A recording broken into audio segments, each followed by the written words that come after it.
narcistických či egocentrických jedincov a tým pádom sa vyhnú aj pocitom viny. A.k.a. nízke sebavedomie.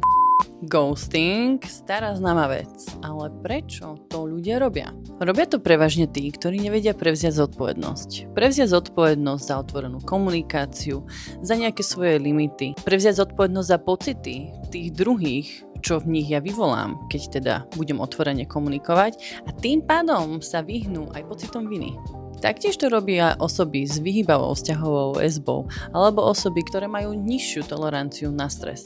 No a potom tu máme našich slávnych, narcistických či egocentrických jedincov, ktorí to celé robia iba preto, aby si udržali moc nad vami. Ale pritom si chránia svoje ego, a.k.a. nízke sebavedomie.